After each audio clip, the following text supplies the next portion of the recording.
eu estou olhando para o cronômetro, eu tenho 39 minutos para falar, mas acho que vai ser suficiente. Agora, o mais importante é o que Deus vai falar para vocês.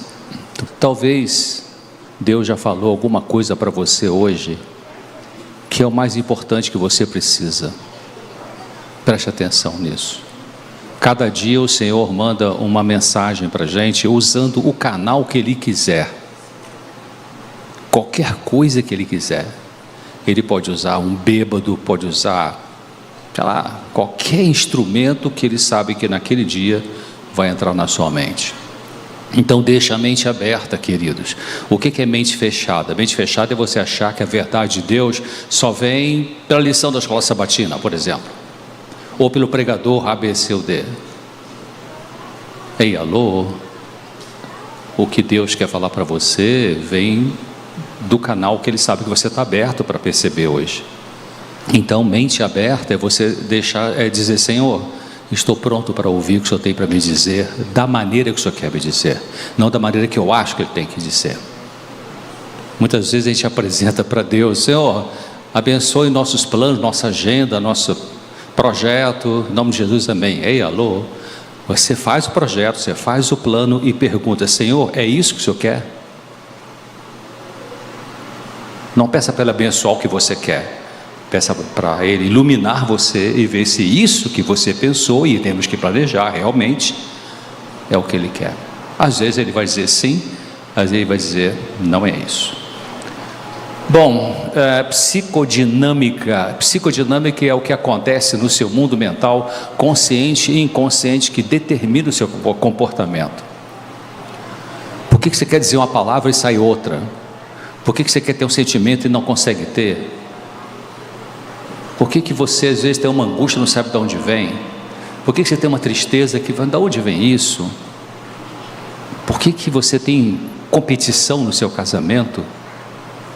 Por que você repete coisas ruins no casamento que você jurava de pé junto que não ia fazer, igual você viu teu pai e tua mãe fazer, e você acaba e sofreu, e aí você repete? Por que a gente, quem sofreu na infância algum tipo de abuso verbal, físico, sexual, enfim, casa e antes de casar diz: quando eu casar e tiver meus filhos, eu vou fazer diferente do que meu pai e minha mãe fez comigo e que eu não gostei. Aí você casa, tem filho, quando você abre o olho, está repetindo. Mas você disse que você não ia fazer, mas você está repetindo. Então a psicodinâmica é que explica isso. O que acontece no seu mundo consciente e inconsciente é o que explica o nosso comportamento. Então é importante a gente compreender a gente mesmo. Não fique pensando que tuas angústias e tristezas vão ser resolvidas com Rivotril, ei, alô, com medicação. Medicação tem seu lugar, temporária, de preferência o mínimo possível, para o máximo, o mais rápido possível. O mais difícil é compreender a gente mesmo, aprender a administrar a nossa emoção.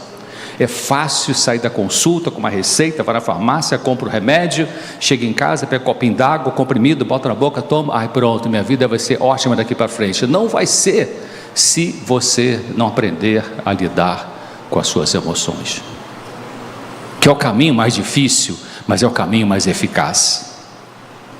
Porque se você basear só na medicação, daqui a 3 meses, quando eu trabalhei 40 anos em consultório, 40 anos, parei em 2020, para me dedicar à área de comunicação, rádio, TV, palestra, escrever.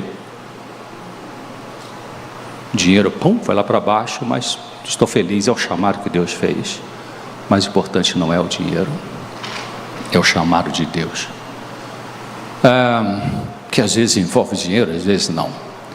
Então, o nosso eu, ele é composto de influências hereditárias, o meio ambiente, a sensibilidade pessoal e a natureza espiritual. A gente recebe por herança dos nossos pais uma tendência de funcionar desse ou daquele jeito.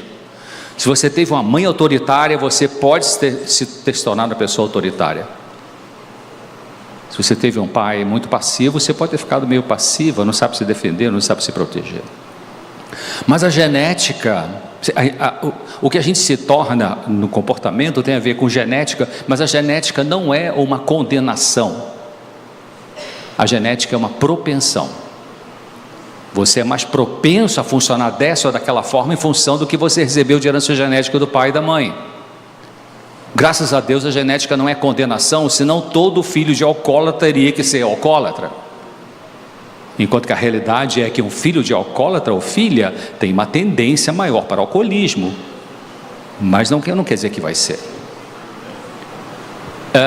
O meio ambiente onde a criança cresceu, os primeiros anos da infância, ali é fundamental, ali é a base para se construir o que a criança vai se tornar na vida adulta em termos de comportamento, de personalidade.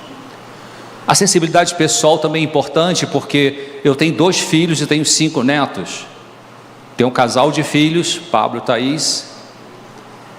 Minha filha é psicóloga, ela está escrevendo para a Vida e Saúde também. Eu escrevo o artigo, mando para a CPB. Há uns anos atrás, Michel Somborges convidou-a para fazer os testes. Então eu escrevo o artigo, mando para a CPB bota no formato jornalístico, manda para ela monta um teste em cima do que eu escrevi. Então tenho 2 filhos, mas são diferentes, mesma mãe, mesma comida, mesma religião, porque uma criança é mais sensível do que a outra. Por isso que se você é pai e mãe diz assim, eu crio meus filhos todos igual. Ei, alô?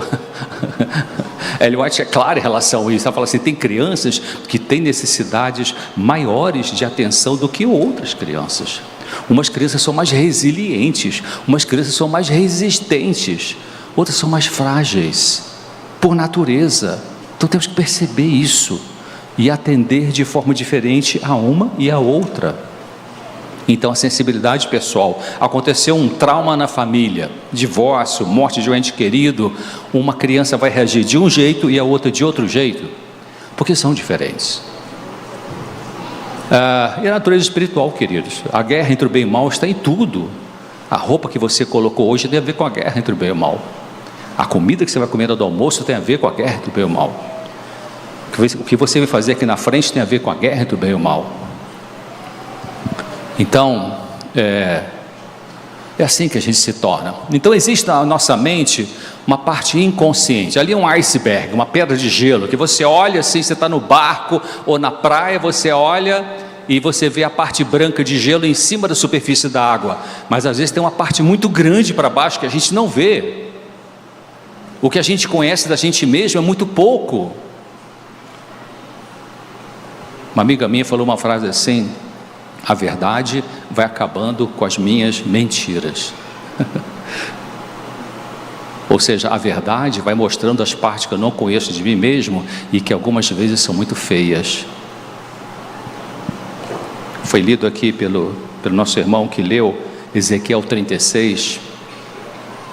Deus falou, eu vou tirar o teu coração de pedra e colocar um coração de carne. Queridos, esse é o alvo que a gente tem que procurar. Não fique pensando qual medicação vai te resolver. Busque o Senhor para ter isso, a troca do coração. Essa é a grande terapia que precisamos. Então, nós temos o inconsciente. A Bíblia fala de inconsciente, por exemplo, Salmo 19:12, quem pode entender os próprios erros, expurga-me, expurgar significa purificar, né? Purifica-me, Deus, dos pecados os erros ocultos aonde?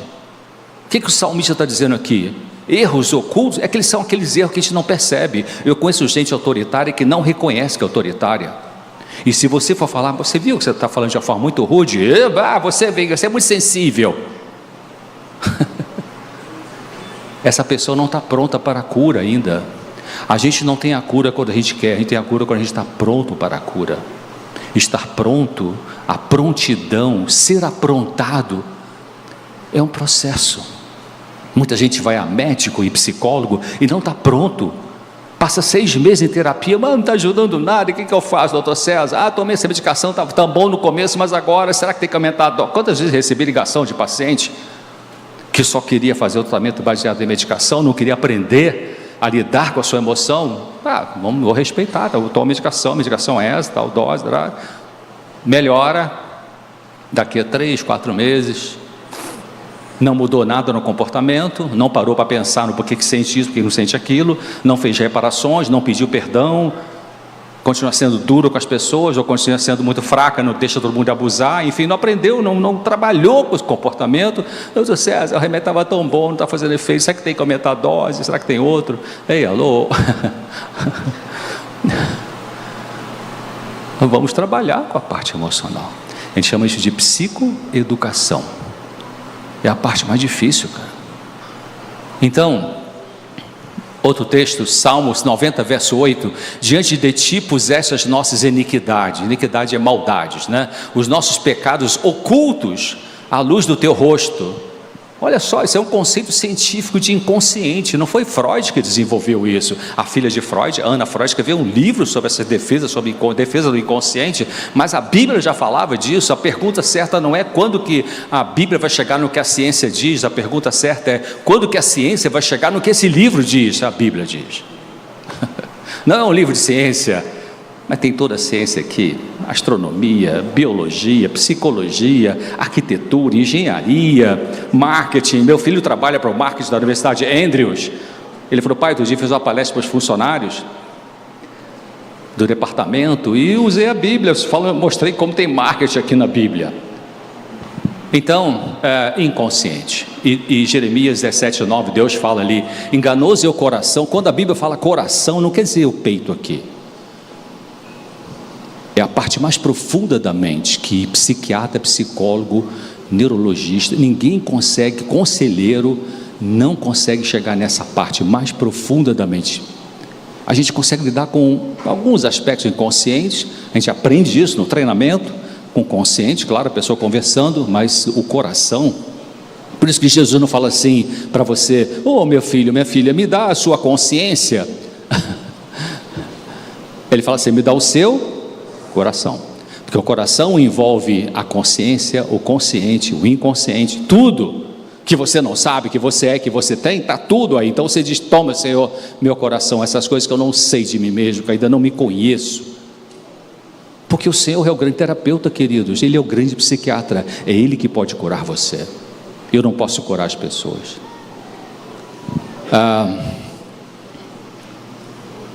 O que significa o sintoma? Cada sintoma tem uma história, tem uma função, tem uma razão de ser. O que é sintoma? Sintoma é a dor, a angústia, a tristeza, má digestão, mancha na pele. Mancha na pele é um sinal, né?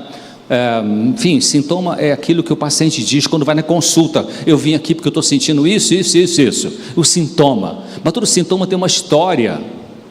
O sintoma não aparece à toa. O sintoma que você tem, tristeza, angústia, desânimo, pânico, fobia, anorexia nervosa, dependência química, vício, compulsão, pornografia, para qualquer coisa dessa lista do CID, Código Geral das Doenças, versão 11, e o americano DSM, tem uma história. É importante entender além dos sintomas, buscando o significado deles. Tem muita gente que tem muita raiva e engole essa raiva, sufoca essa raiva, vai ter asma. Resolve a raiva, a asma melhora. E não tem tapete, gato, enfim, em casa. Tem gente que tem muita insegurança e se vai um dia na casa de alguém, passar 2 dias, dá prisão de ventre, tranca o intestino, e não é dieta. Volta para casa, o intestino volta a funcionar normal. O corpo sempre está junto com a mente. A mente está sempre junto com o corpo. O que é doença autoimune, queridos? Doença autoimune, vitiligo, psoríase, artrite reumatoide, diabetes tipo 2, esclerose múltipla. Doença autoimune é o corpo que está atacando ele mesmo. Como que o corpo está atacando ele mesmo? Por quê? Tem uma parte de você que você odeia? O corpo fala, o corpo transmite. O corpo está junto com a mente. Quando alguma coisa está muito pesada aqui na mente para você administrar, é como se o corpo falasse assim, está com problema aí, né? Está difícil, né? Quer que eu te ajude? Quero sim, não aguento pensar nesse negócio aqui, vivo chorando, não aguento, fico nervosa e tal. Aí você começa a ter dor nas costas. Tem gente que tem dor nas costas porque quer carregar a vida inteira nas costas, a vida é pesada. Aí vai no ortopedista, vai no reumatologista, vai no neurologista, prega a balinha, não sei o que, mas não resolve, meu Deus, estava tão bom. Porque tem que aprender a compartilhar as coisas na vida, tem que aprender a colocar limites, tem que aprender a dizer não, tem que aprender a abrir mão do controle.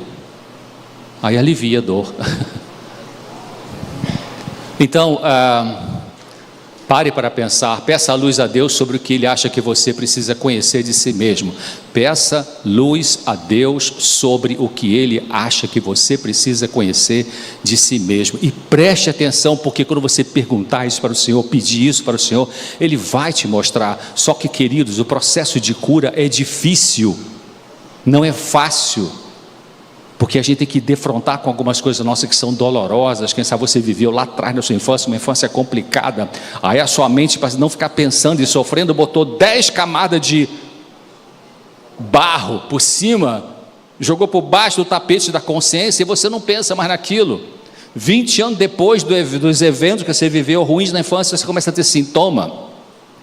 Às vezes disparado por um fator do presente, a gente chama de fator gatilho. Muitas vezes no consultório, atendendo as pessoas, eu fui um psiquiatra. No mundo da psiquiatria, você tem um psiquiatra que trabalha com psiquiatria clínica e outro que trabalha com psiquiatria clínica e psicoterapia.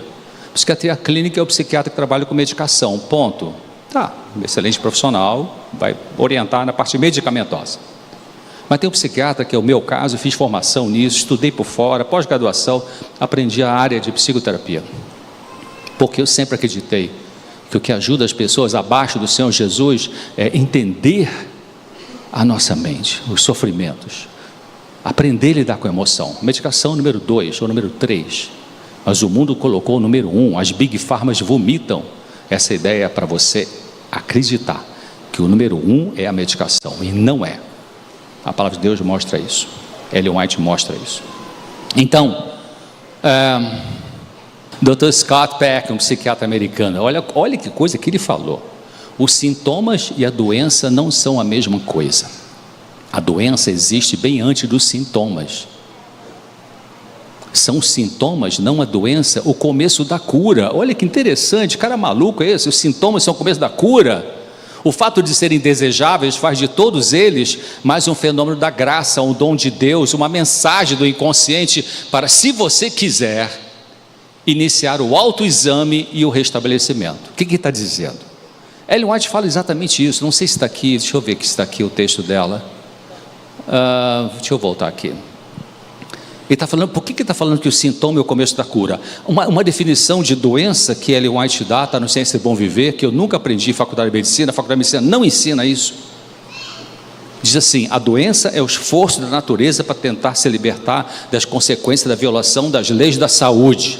Vamos repetir, a doença é um esforço. Olha que interessante que Ellen White está dizendo, inspirada por Deus. A doença é o esforço da natureza para tentar se libertar das consequências da violação das leis da saúde. Agora vamos de trás para frente. Você quebrou alguma lei da saúde, inclusive lei mental, aí você tem sintomas e o corpo começa a tentar ajeitar isso aí.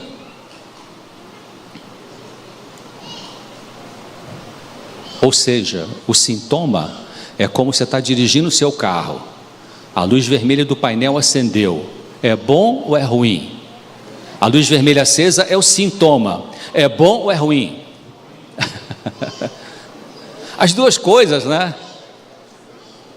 É ruim porque, cara, eu estou com tanta coisa para fazer hoje, meu carro está dando problema, mas é bom porque te avisou para você parar e consertar. De repente é a luz do óleo que acendeu, vazou o óleo, e aí você pega o martelinho, quebra ali no painel a luz vermelha, ai que legal, pronto, agora está tudo ótimo, a luz vermelha sumiu. Ei, alô, o carro vai travar ali, em vez de gastar R$200 para trocar o óleo, você vai gastar 5 mil para fazer o motor de novo. Então aprenda, comece a pensar, queridos, de que o sintoma que você tem é um aviso. O sintoma que você tem é um amigo, não é inimigo. O sintoma está dizendo: ei, pare, tem uma luz vermelha que acendeu no painel da sua vida. Pode ser ansiedade, insônia, tristeza, desânimo. É um sintoma que está dizendo assim: o que precisa ser consertado na sua maneira de pensar, na sua maneira de lidar com a emoção, na sua maneira de lidar com as pessoas. Entendeu? Mas a pessoa, em geral, uma grande maioria, há exceções, graças a Deus, não, mas eu quero remédio. Dois grupos de pacientes entrar no meu consultório ao longo dos anos. Um chega, senta, bom dia, boa tarde, tal, doutor, vim aqui que eu estou sentindo isso, eu só tenho um remedinho para me ajudar. Esse é um tipo de pessoa.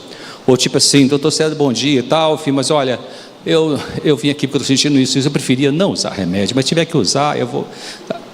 Totalmente diferente. Essa aqui está mais pronta para a cura, mais perto da cura. Essa aqui está um pouquinho mais longe. Então, Ellen White fala, grande conhecimento é conhecer a si mesmo. O verdadeiro conhecimento de si próprio induz a uma humildade que abrirá o caminho para que o Senhor desenvolva, molde e discipline o caráter. Conhecer a si mesmo. Que só que está dizendo que tem que fazer terapia para isso. Não estou dizendo fazer terapia, estou dizendo que você precisa orar sobre isso. Comece orando sobre isso. Senhor, me ajude a me conhecer melhor. Senhor, por que eu perco o controle com facilidade? E eu sou ancião da igreja, eu sou diaconisa, sei lá, sou o quê? Por que eu não consigo me defender? Por que eu deixo as pessoas abusarem de mim e eu não sei me proteger? Me ajude a entender isso. Comece a orar sobre isso. O Senhor vai trazer soluções para você. Pode até ser que seja um pouco de ajuda profissional, pode até ser. Mas comece com o Senhor, não comece com ajuda profissional, não comece com medicação, comece com o Senhor, com Jesus. Queridos, quando a gente lê na palavra de Deus, vinde a mim e eu vos aliviarei, entrega teu caminho ao Senhor, e tudo Ele fará. Essas promessas que tem, são promessas apenas para estar aqui no texto, e alguns usar para mestrado e doutorado, e fazer Ei, alô? Deus faz o que Ele diz. Deus convida eu e você para uma relação mais profunda, queridos. Não basta você vir na igreja assistir com um sermãozinho, uma musiquinha e tal, e vai embora e ficar doido para passar o sábado para comer pizza. Ei, alô? Sabe? Eu estou à porta e bato. Se você deixar entrar, eu vou entrar e vou te ajudar. De maneira prática. Jesus não é teórico. Se você estava esperando que eu viesse aqui falar sobre como é que usa a medicação, vocês estão frustrados, né? Mas não vou falar sobre isso. É difícil compreender a nós mesmos, ter um correto conhecimento do nosso próprio caráter. Claro que não é fácil. A gente tem um monte de defesa. A gente não quer olhar para aquilo que dói, porque olhar para aquilo que dói, dói. E a gente quer fugir da dor. Mas a maneira de resolver a dor não é fugindo da dor, é encarar a dor na força que Jesus dá para você encarar. Atravessar o deserto. Todos nós estamos no deserto. Fazer psicoterapia não é fácil com um profissional, bom profissional. No final vou mostrar, se der tempo, o que é o bom profissional. 14 minutos, como é que eu faço com isso? Eu estou só no início. Bom, vou pular. Olha só o que ela diz aqui. Esse aqui eu vou mostrar. Vou botar aqui. As lições que a criança aprende durante os primeiros 7 anos, às vezes ela fala 3 vezes, fala 7 anos de vida, tem mais que ver com a formação do seu caráter que tudo que ela aprende em anos posteriores. Muitas vezes atendendo pacientes, então escutava, faz aquela anamnese, aquela entrevista inicial, seu nome e tal, o que você teve, como é que foi tua infância, doenças, cirurgia, medicação, o que você já usou, e aí tem uma hora assim, bom, vamos pensar um pouquinho sobre como foi a sua infância, a sua história com seu pai, com sua mãe ou com quem te criou, porque pode ser que tenha alguma coisa lá que foi muito machucadora, e talvez te explique para a gente o motivo da tua consulta hoje, o sofrimento atual. E algumas pessoas, não, minha infância foi normal, não tem nada, eu não quero minha infância, nem me lembro mais, você nem me lembro mais, eu quero um negócio me resolver hoje aqui. A pessoa faz um corte entre a história da infância emocional, a gente chama psicodinâmica, né? E o sofrimento de hoje. Queridos, está tudo ligado.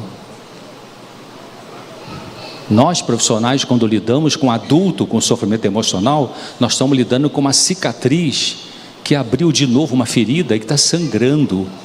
Mas a ferida original foi feita lá atrás. Então temos que entender isso, é isso que ele mais está falando. O que aconteceu ao longo da minha infância e adolescência que me machucaram e que produzem esses sintomas que eu tenho hoje. Esse é o grande caminho científico, psicológico de abaixo de Deus.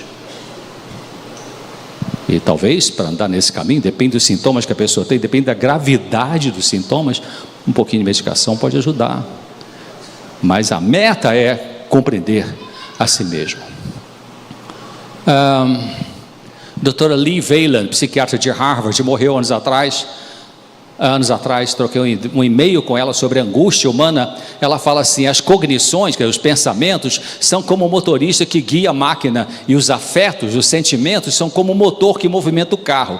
Afeto e cognição, ou seja, o sentimento e o pensamento, são componentes essenciais do funcionamento, da pessoa, da mente, e ambos, o pensamento e o sentimento, podem funcionar mal e necessitar o quê? Reparo. Você tem tendência de pensamento catastrófico? Isso é típico de pessoas que têm crise de pânico. Pessoas que têm crise de pânico têm uma tendência de pensar catastroficamente, tipo: vou na igreja de Taguatinga hoje central, meu Deus, será que vai ter bala? Não sei se aqui tem bala perdida no Rio, isso é todo dia, né? Mas, vai ter bala perdida, vai furar o pneu, vou chegar atrasado, não vai ter vaga para o carro, a igreja vai estar lotada, vou ter que ficar em pé, meu Deus, sabe, cara, por que fica pensando só essas coisas negativas? Essa é uma tendência de pensamento, que eles chamam de pensamentos disfuncionais, que a medicação não corrige, que corrige você botar o pensamento na mesa, você pensar no que você pensa. O que eu penso mais no dia a dia que pode estar colaborando com esse mal-estar emocional que eu tenho? Pensamento catastrófico, pensamento trágico, só pensa em tragédia. Se você só pensa em tragédia, você vai ter ansiedade, ou tristeza, ou medo, ou insegurança, ou fobia, sei lá, cada um vai ter, ou vai virar um dependente químico. Então, tem que pensar no que você pensa e escolher qual é o pensamento saudável e qual não é saudável. Vai no livro Mente, Caráter e Personalidade, volume 2, tem um capítulo chamado Hábitos de Pensamento. Leia o que essa autora diz, é altamente científico. Mente, Caráter e Personalidade, volume 2, um capítulo chamado Hábitos de Pensamento. Ela fala assim: os pensamentos têm que ser educados, os pensamentos têm que ser treinados. Não é natural ter pensamentos saudáveis, temos que lutar por eles. Isso eu e você temos que fazer no dia a dia, porque a medicação não faz isso pela gente. A doutora Velha também fala o seguinte: muitos, talvez a maioria dos problemas da vida das pessoas poderiam ser resolvidos ou aceitos maduramente, porque tem problema que não tem solução nessa vida, mas você pode aprender a lidar com eles com serenidade, que o Senhor te dá isso. Então muitos podem ser resolvidos ou aceitos maduramente se não houvesse bloqueios à expressão normal, madura dos sentimentos repelidos. Talvez 40% de vocês aqui conseguem, solta os cachorros com facilidade, né? Tem facilidade de falar da emoção, tem facilidade de dizer: não quero isso, quero aquilo. 40% de vocês têm esse perfil, mas 45% não conseguem muito bem isso. Algumas pessoas que guardam muita emoção que deveria sair, vai desenvolver doenças degenerativas, diabetes, câncer, autoimunes. E as pessoas que são mais pisou, levou, né? Não tem pavio, tem tendência a desenvolver doenças mais cardiovasculares, infarto, AVC e tal. O professor Adib Jatene, médico, cirurgião cardíaco, morreu do coração. Foi ministro da saúde, ele falou assim: o que mata o paciente coronariano não é trabalhar demais, é a raiva. Um cirurgião cardíaco, não é psicólogo, uma raiva descomunal, uma raiva exagerada. Tem gente que acha que é espontâneo. Eu sou espontâneo, o que eu sinto eu falo. Ei, alô? Você percebe se o que você fala machuca as pessoas ou você não percebe? Se você tem feridas mal resolvidas dentro de você e fica soltando coisas para buscar as pessoas, talvez sem a intenção de machucar, mas machuca, pare para pensar. As pessoas não têm culpa do que você sofreu no teu passado, e que você sofreu no passado e fica agora soltando em cima dos outros. Tem que se curar, vai se tratar. No joelho, vai se tratar no joelho com Jesus Cristo. Então,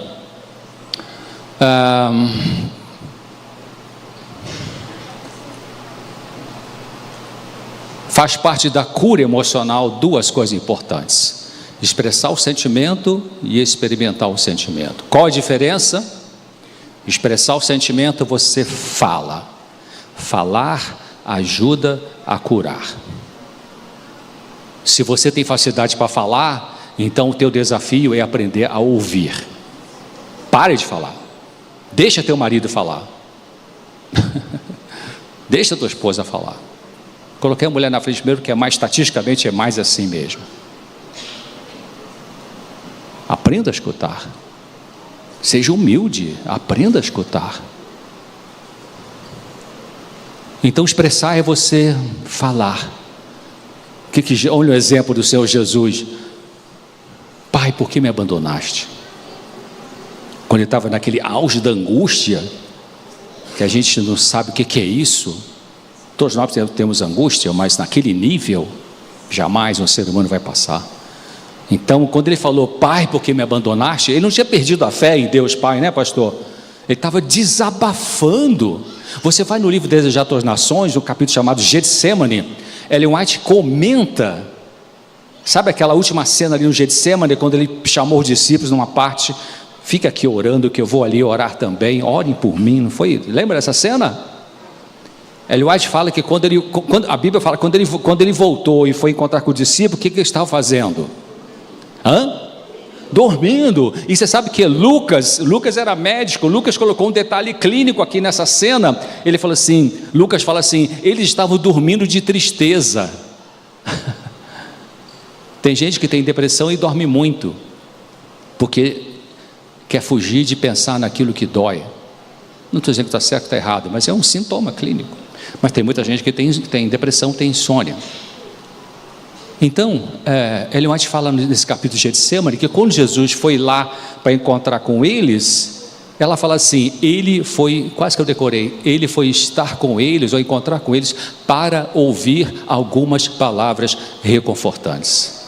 Quer dizer, na sua humanidade, no seu lado humano, o Senhor precisou de ouvir umas palavras. Quanto tempo faz que você não diz, Senhor, eu te amo? Ele fica esperando isso de você, querido. Então, experimentar o sentimento é você viver a emoção. Expressar é falar. Aquilo que a boca fala, que é preciso ser falado, lembra, olha o que eu estou dizendo. Aquilo que a boca diz, que é preciso ser dito. Se a boca fala, os órgãos saram. E se a boca cala o que precisaria ser dito, os órgãos falam. Vou repetir, se a boca fala, os órgãos saram, e se a boca cala, os órgãos falam. Aí você vai ter um monte de sintoma físico, vai gastar uma grana com um monte de médico e ninguém resolve nada, porque não está aqui, está aqui. Então,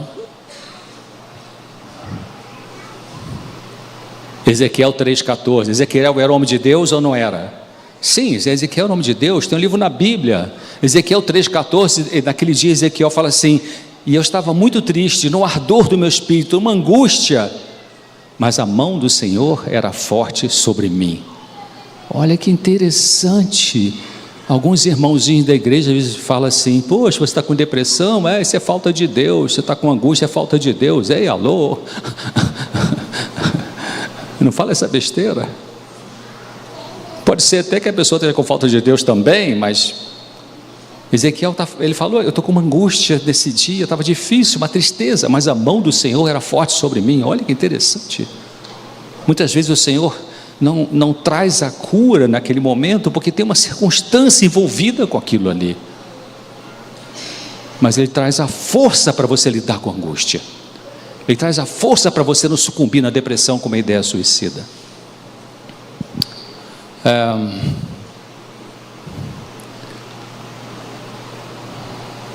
As divinas lições na palavra de Deus nos mostram que o homem, o ser humano todo, deve ser tratado respeitosamente. As faculdades mentais, as fortes paixões, não paixão de novela, viu gente? Paixão de emoção difícil, não devem ser esmagadas como inimigo, mas colocadas sob o controle de Cristo e utilizadas para o seu serviço. Olha que coisa linda. O Senhor usa o teu jeito de ser, se é mais sereno, se é mais proativo, proativa, Ele usa né, para ajudar. Então fique esmagando a tua emoção. Coloque no altar de Deus essa emoção. E o Senhor vai modular. Quem vai modular não é o Rivotril, é o Senhor que vai modular. Enquanto você não tem uma relação mais profunda, muito profunda, perigoso falar isso que eu vou dizer, mas eu vou dizer. Talvez você vai precisar de mais tempo de medicação. Gente, eu sou um cientista, eu sei o que eu estou falando. Tem momentos que você precisa um pouco de medicação.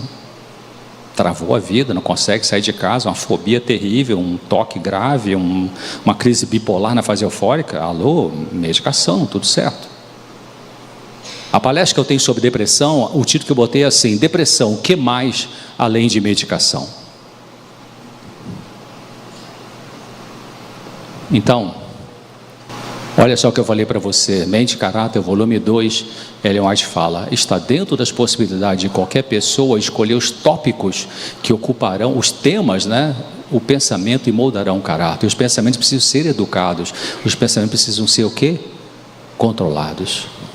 Você tem que dizer para esse pensamento que vem na tua cabeça: ei, de onde você veio? O que você quer fazer aqui? Não, eu não vou deixar que você fique aqui me perturbando. E aí você canta o hino, lê um texto bíblico, faz uma oração, liga para alguém, vai ajudar alguém e trabalha. Não vou permitir que esse pensamento que me perturba há tanto tempo continue aqui. Senhor, me socorra. Pode ser um sussurro de Satanás, mas pode ser uma questão psicológica. Isso na verdade se mistura. Então entenda isso, que Deus te dá a capacidade. Se você não está com Alzheimer, se não está com arteriosclerose cerebral, se não está com perda de capacidade funcional craniana para uma meningite grave, encefalite grave, trauma craniano, você está lúcido, consciente, lúcida, você pode pensar no que você pensa. Pensar no que você pensa. A maioria das pessoas normais vive no automático. Viver no automático é não pensar no que pensa. Alô? É um perigo. Você quer saúde mental? Comece a pensar no que você pensa. E perceba, Deus vai te mostrar que você tem talvez alguns pensamentos distorcidos, disfuncionais, errados, doentios.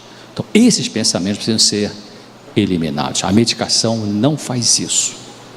A medicação tranquilizante, antidepressivo, estabilizador do humor, enfim, os medicamentos, eles aliviam o sentimento da dor.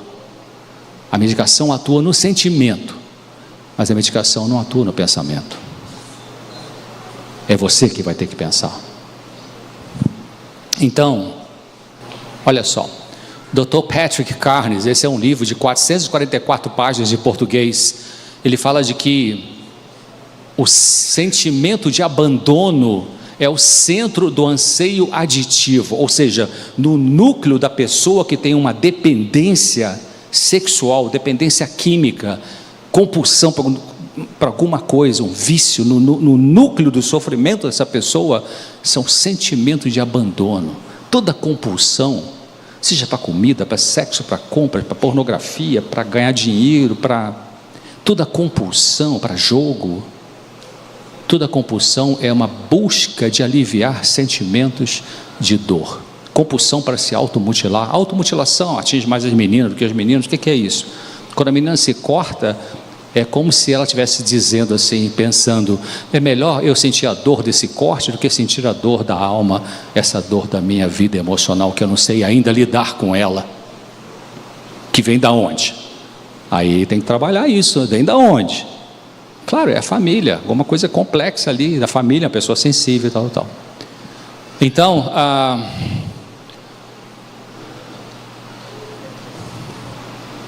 Deus vai encaminhando para a cura se você está o quê?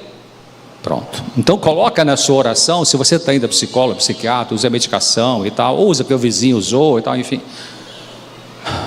Comece a orar assim: Senhor, me apronte para a cura que eu preciso. Senhor, eu preciso de cura para o quê? Porque você pode, não, eu preciso da cura para esse nervoso que eu tenho. Tá, mas de onde vem esse nervoso? Deus vai te mostrar de onde vem.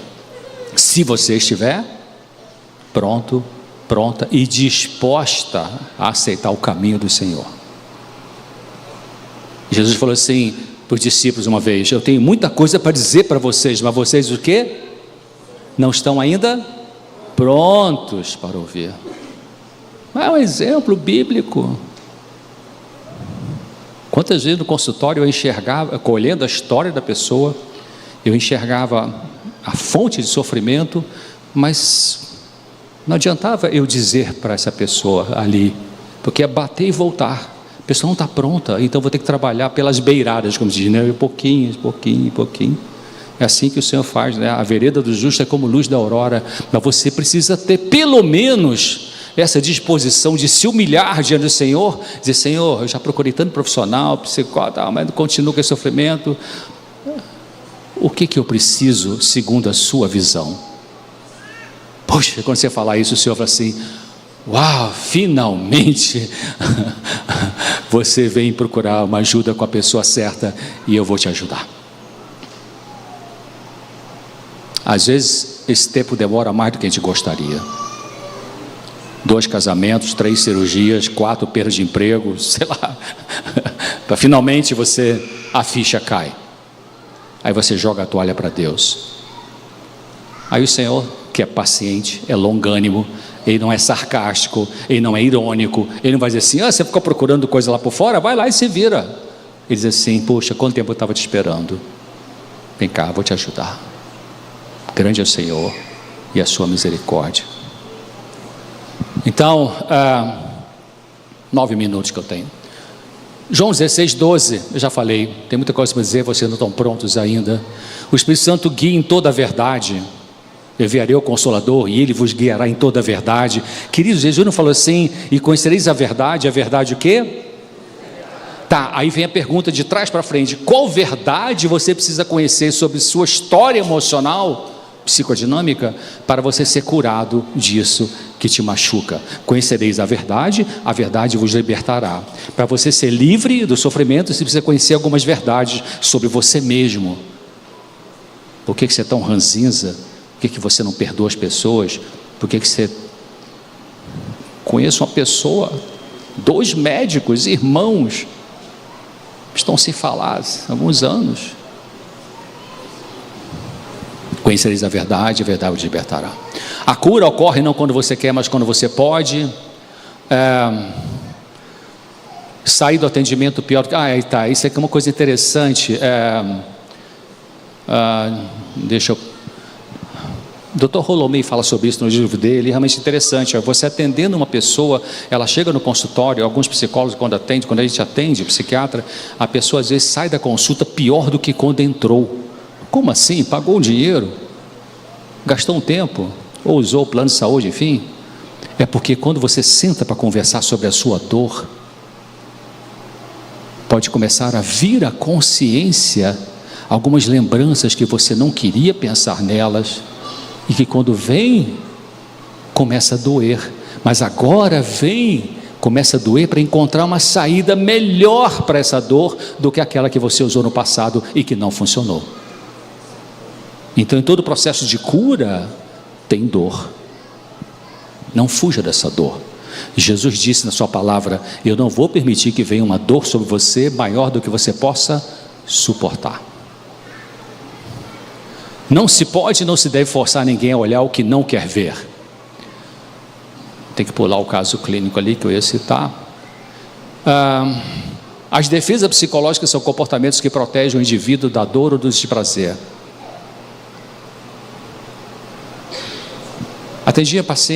Quando atendia pacientes que eram mais não prontos, então atendia numa consulta, minha consulta sempre era longa, 50 minutos pelo menos, e aí eu percebia o perfil daquela pessoa, então eu escrevia no papel, no receituário: número 1, telefone nos próximos dias, até a próxima consulta. Eu dava esse papel para a pessoa com passos práticos para ela fazer. Liga para aquela pessoa, peça perdão. Número 2, vai procurar entregar seu currículo naquele lugar. Número 3, várias coisas. Aí na próxima consulta, que podia ser daqui a 15 dias, ou semana que vem, ou mês que vem, a pessoa vinha e tal, E aí, bom dia e tal, vamos sentar, vamos conversar sobre aquilo vamos ver o que você conseguiu fazer daquilo que eu te dei por escrito, para ver o que você conseguiu, o que não conseguiu, por que não conseguiu, vamos sentar e conversar. Ih, doutor, perdi o papel. Percebeu? Não está pronta para a cura. Então vai gastar dinheiro, vai gastar mais tempo. I'm sorry, como diz o americano, lamento.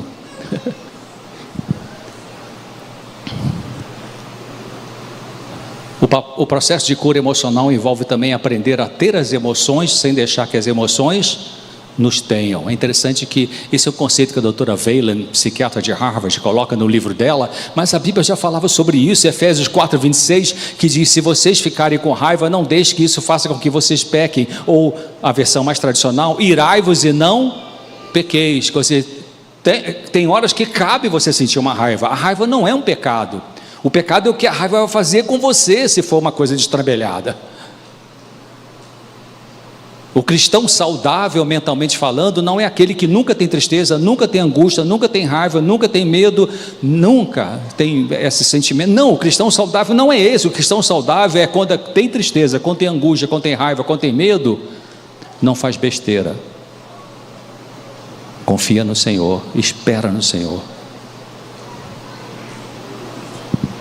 Então, o alvo da melhora emocional, para você melhorar seu sofrimento emocional, não deve ser receber conforto pelo amor que você não recebeu lá atrás do pai, da mãe e tal, mas aprender a lidar com os sentimentos que surgiram porque você não teve esse amor.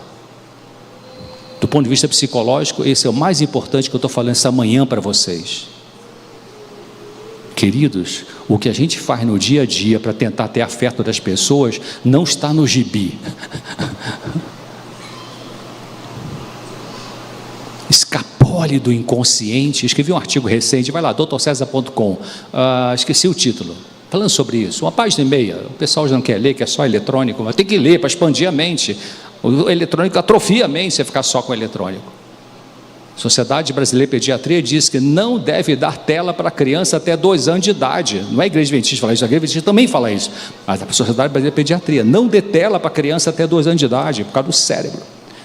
Então, você quer ter cura emocional? Então você vai precisar aprender a lidar com os sentimentos que surgiram dentro de você, porque você não teve um amor que você esperava das pessoas importantes da sua vida, que geralmente é pai e mãe.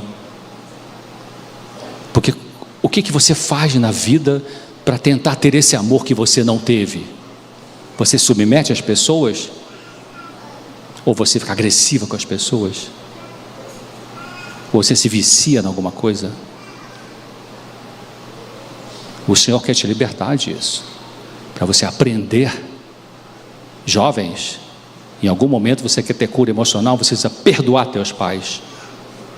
Mesmo os pais que foram bastante complicados com vocês. Sem perdão não tem alívio. Então entenda que, lembra que eu falei? Temos que aprender a olhar o sintoma como amigo, não como inimigo. O sintoma é a luz vermelha que acende no painel da vida, dizendo: preciso parar para consertar o negócio aqui. Então, a ansiedade excessiva é um aviso de que você pode estar indo numa direção que pode ser perigosa. Estou com tanta ansiedade. Doutora Whalen, nesse e-mail que eu troquei com ela sobre a angústia humana, ela citou uma coisa interessante. Muitas pessoas têm uma ansiedade excessiva. Não todas as pessoas que têm ansiedade excessiva têm essa história que eu vou falar, mas muitas pessoas, elas têm um distrato com elas mesmas, elas se maltratam, elas se depreciam, elas se desvalorizam. Tipo assim: ó, que paletó bonito, comprei no brechó. Ó, que gravata legal, alguém me deu. Oh, parabéns, você passou naquele concurso. Aqui é a terra do concurso, né? Parabéns, você passou no concurso. Qualquer um passa. Ei, alô? Isso não é humildade, queridos. Humildade não é você se depreciar, se desvalorizar. Então, se você tem essa tendência de se desvalorizar, não é isso que Jesus quer para você. Não é isso que Jesus quer para você. O Senhor respeita a tua dignidade como pessoa, e você precisa respeitar, porque quando você começar a respeitar a sua dignidade, isso não é orgulho, você vai melhorar da ansiedade. Porque a ansiedade é a luz vermelha que acendeu, dizendo: ei, você está se maltratando o tempo todo, por que você faz isso com você? A culpa assinala que alguma regra ou lei está sendo quebrada. Culpa falsa e verdadeira. Claro, tem a culpa falsa e tem a culpa verdadeira. Culpa falsa sempre é a transgressão de alguma lei. Culpa verdadeira sempre é a transgressão de alguma lei. Culpa falsa é quando você, por exemplo, é muito perfeccionista, que se cobra demais. Então tem uma culpa falsa que faz sofrer, mas sempre se tem essa culpa. A vergonha assinala que alguém se comportou de maneira inaceitável com você. É uma emoção que surge quando alguém abusou de você. Você fica com vergonha. Então é a luz vermelha que acendeu. O que eu faço com essa vergonha? Bom, preciso aprender a colocar limite. Né? O sintoma aparece, você pode ir por um caminho ou por outro. Você pode ir por um caminho de anestesiar, medicação, etc., compulsões, vícios. Ou você pode ir por um caminho de: o que eu posso aprender sobre isso?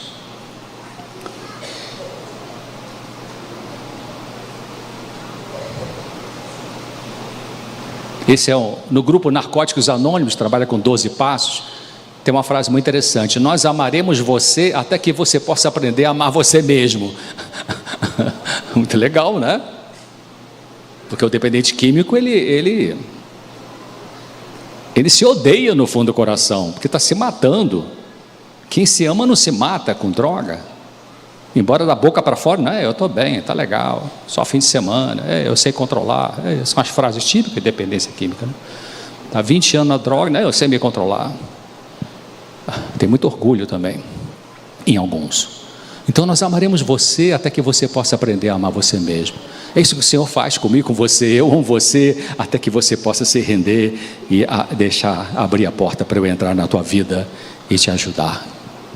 Você que está aqui há 20 anos na igreja certa, só que da maneira errada.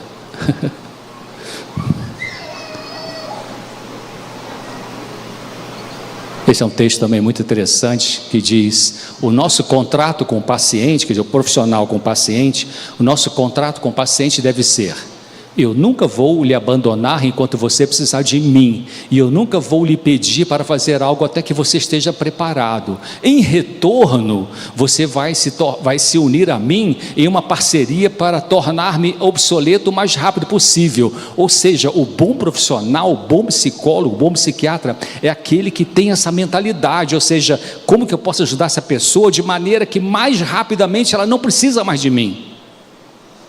E o profissional interesseiro vai querer amarrar: não, tem que fazer terapia 3 anos, não, tem que ser toda semana, não, tem que ser... Ei, alô?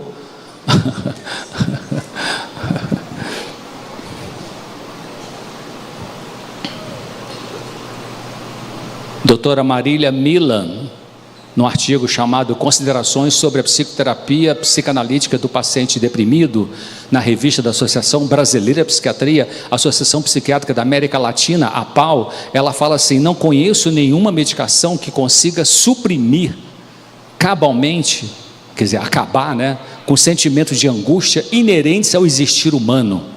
Ela está falando aqui de uma angústia que os filósofos chamam de angústia existencial, que eu e você, todo mundo tem.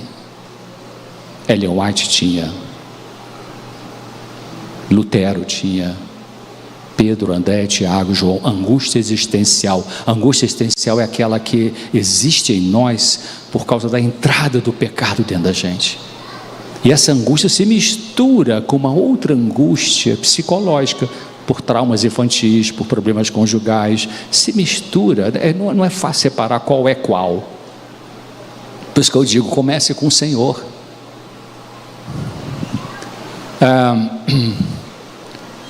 E Ellen White fala então, A Ciência do Bom Viver, 130, a parte separada, né, do poder divino, nenhuma reforma genuína pode ser efetuada no meu caráter, no seu caráter. As barreiras humanas erguidas contra as tendências naturais e cultivadas não são mais do que bancos de areia contra uma torrente. Já brincou na praia com seu filhinho? Só viu você, quando a criança montou o castelinho ali, um morrinho na beira da água, quando vem a ondinha pum, derruba tudo. Então só o Senhor tem sustentação. Por isso que a palavra diz: o Senhor é a minha rocha. Nada derruba essa rocha. E se eu me agarrar a essa rocha, eu não vou ser derrubado por aquele cara que foi expulso do céu, que quer derrubar a gente o tempo todo, que veio para matar, roubar e destruir. E Jesus veio para que tenhamos cura, vida, ânimo, esperança, força, iluminação e força para lidar com dores que talvez não vão ser totalmente eliminadas nessa existência. Mas Deus coloca você e eu acima dessa dor. E aí vem a paz que só Ele pode dar. Então, o que nós aprendemos hoje? Sintomas não são inimigos. Sintomas são alarmes indicando a necessidade de pararmos para analisar o que está errado em nosso estilo de vida e que precisa conserto. A meta da cura emocional não é recebermos o amor que não tivemos de pessoas importantes em nossa vida, mas aprender a lidar com sentimentos que surgiram em nossa mente por não termos tido esse amor. Não consigo ler ali. Como a base do sofrimento humano tem que ver com a angústia e o vazio existencial que estão além dos problemas de origem emocional, todos precisamos de um poder maior do que nós, que nenhum profissional pode dar ou usar. Esse poder é o quê? A graça de Deus. Queridos, a graça não é uma filosofia, não é uma coisa ensinada na faculdade de teologia. A graça é uma energia atuante. Não é nova era também não. Estou terminando. Terminei, na verdade, sobraram 4 minutos. Naum capítulo 1, versículo 9, a última parte diz: não se levantará por 2 vezes a angústia. Eu pergunto para você, qual é a primeira vez? Não se levantará por 2 vezes a angústia. A primeira vez é essa. Agora, eu e você temos angústia. Boris Becker foi campeão de tênis do mundo anos atrás. Quando terminou o número 1 do mundo, o campeonato, número 1 do mundo no tênis, voltou para o hotel onde estava hospedado, não sei se Wimbledon, onde foi, e falou assim: o que eu faço com essa angústia? Agora eu sou o número 1 do mundo e essa angústia. Julio Iglesias, cantor romântico, tem uma ilha paradisíaca, não sei aonde, e falou assim: cara, não sei lidar com essa angústia. As coisas do mundo não satisfazem. Umas coisas que o Senhor está me ensinando é desapego das coisas materiais e apego mais profundo a Ele. Queridos, vão com Deus. E eu estou dizendo não uma frase decorada, vão com Deus. Ele quer ir com você e trazer gradativamente as curas que você precisa. Só que você tem que ser obediente ao que Ele disser para você. Lembra que o primeiro milagre que o Senhor Jesus fez quando estava aqui foi nas bodas de Caná, no casamento. Lembra o que Maria falou para o pessoal? Faça tudo o que Ele vos disser. Faça tudo o que o Senhor te disse hoje. Comece com uma coisa só. Mas aprendi toda coisa, não sei para onde começo. Pega uma, trabalhe com essa uma, e o Senhor vai te abençoar. Amém. Se você é uma visita que está aqui, não sei, talvez entrou pela primeira vez na comunidade adventista, você é a pessoa mais importante aqui hoje. Se você já veio outras vezes, mas ainda está estudando, continue estudando. Escute o que fala aqui na frente e pesquisa na palavra. Pesquisa na palavra. A verdade está aqui dentro. É verdade que esse livro é usado para tanta coisa, né? Para ganhar dinheiro dos outros, enfim, exploradismo, tudo isso. Mas a verdade continua aqui dentro.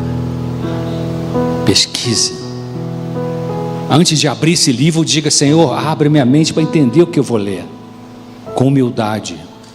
Mesmo que você saiba hebraico e grego e aramaico,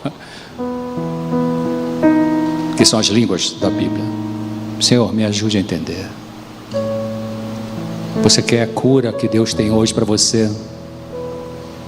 Então, eu convido para você vir aqui na frente para a gente orar. Ele tem a cura possível hoje para você e para mim. Vem aqui na frente, eu vou orar, vamos orar. Traga sua gratidão ao Senhor, que de repente o Senhor trouxe esses dias para você coisas tão lindas, maravilhosas, curas. restauração, discernimento, perdão, salvação, vida. Vida, todo dia que eu amanheço, queridos, a primeira coisa que eu faço quando eu abro o olho, ainda deitado, é: Senhor, muito obrigado, eu continuo vivo. Pode ver. Vamos orar. Pode vir. Estou te esperando.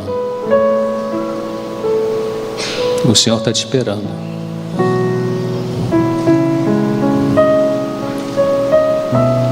Pai querido, muito obrigado por nos falar nessa manhã. É tudo o que a gente precisa, ouvir o Senhor falar. Nos perdoe quando nós fechamos ouvidos ou deixamos só meio abertos para ouvir só o que a gente quer. Mas muito obrigado por ser longânimo, paciente e nos perdoar. Perdoe os nossos pecados. Nos ajude a funcionar melhor com a pessoa. Nos ajude a lutar com aquilo que o Senhor já mostrou que a gente precisa lutar. Seja uma forma de pensar ruim, errada, trágica, egocêntrica, maldosa, mentirosa. Seja erros alimentares. Seja maus cuidados físicos ou sem ser com alimentação. Nos ajude a tratar melhor nosso corpo, que é o seu templo. Nos ajude a perdoar as pessoas que nos machucaram e que talvez continuem nos machucando. O Senhor Jesus falou para nós amarmos e orar pelos inimigos. Senhor, nos dê essa capacidade. À luz do grande conflito a gente consegue.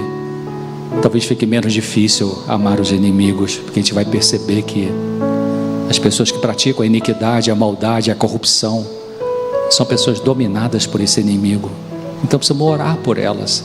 As pessoas que estão nos machucando são pessoas que estão sendo influenciadas por esse inimigo. Então temos que orar para serem libertas. E o Senhor pode nos preencher aquilo que a gente gostaria de receber dessas pessoas e que elas não dão porque não conseguem dar. Muito obrigado por nos ajudar, nos amar, e porque o Senhor vai voltar muito em breve, dentro de poucos meses, para nos buscar. Nos leve com a sua presença, em nome de Jesus, amém.